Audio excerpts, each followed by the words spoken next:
Is it possible to change same-sex attraction? This is a big one, because like I said earlier, there are states where it is illegal.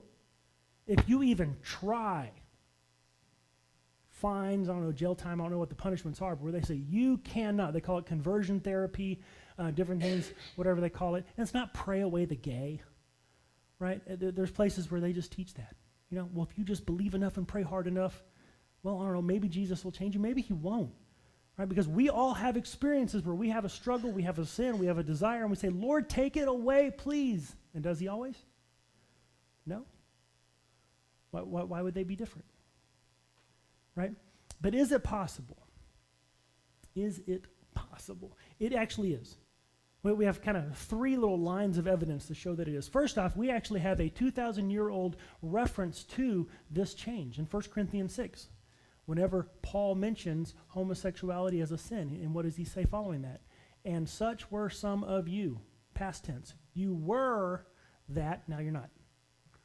Okay, well that's the Bible. You may not accept the Bible, or someone may not accept the Bible as being a legitimate source for that kind of claim, but that's what the Scripture's teaching. You were this, now you're not. So change is possible. Also, you have testimonies, thousands upon thousands of testimonies from around the world of people who have changed their sexual attraction. That they were once oriented towards same-sex attraction, and now they're not. So how many people does it take to change in order to say, yes, you can change? It only takes one. We have thousands upon thousands of examples. It's a website called Voices of Change, with hyphens in between. If you go to Voices of Change without the hyphens, it's like some orchestra or something, but it's voices-of-change.org. And you can see video testimonies, hundreds of them, thousands of them, of people who say, yeah, I used to be, but now I'm not. And so we know that that is possible. But then guess what? Science also here is on the side of biblical Christianity. The Archives of Sexual Behavior, this is a journal. They did a study, 20,000 students, 68% of 15-year-olds, they did a study of high school students, 68% of 15-year-olds who identified as having same-sex attraction by the age 21 no longer had same-sex attraction. Not because they tried, it just went away. As they developed and grew and matured, their desires shifted.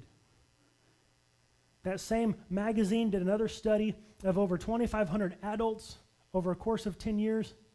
And in women, sexual attractions were kind of unstable. They might identify as lesbian, they might identify as bi, they might identify, it kind of shifted.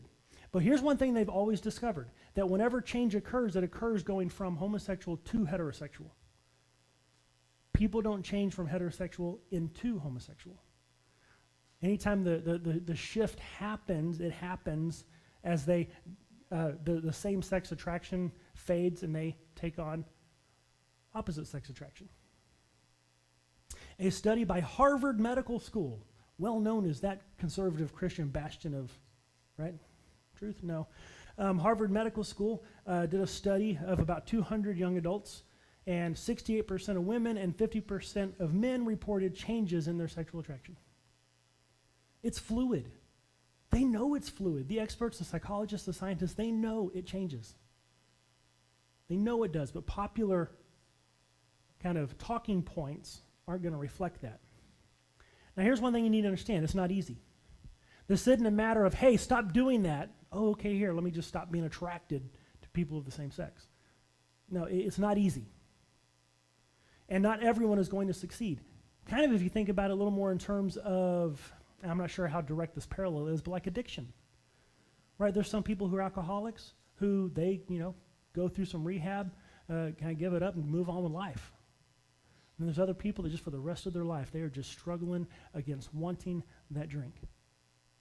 Same thing with same-sex attraction. There are some people that it changes and they move on with life. And there's some people that will just spend the rest of their life struggling with this temptation and this desire and this want. And you should never force someone to change. You realize you can't force someone to change, right? There is no way, there's no electroshock therapy or something where you can actually say, stop being gay, and do something to them. There's some people out there that claim they can. I read some stories about camps or hospitals or doctors that would say, oh yes, we can fix that, and parents would send their children to this and put them through all kinds of stuff trying to remove the gayness from them. You can't change someone who don't want to be changed. And so that the thing we need to see in that there is change is that it's possible, which means there is hope. There is hope. Because there are people who suffer with same-sex attraction who don't want it. There's hope. There are people who maybe they've just given in and said, this is who I am, but they still have to go through the life in a society that it's gaining in popularity, but there's still circles where it is just no, don't want it, not allowed. And they have to deal with that. But there is hope. That's what we should see from the fact that there is change. One, that whenever someone says they cannot change, it's who they are, well, we know that's false. But for those who have the same-sex attraction and want to change, they can, there's hope.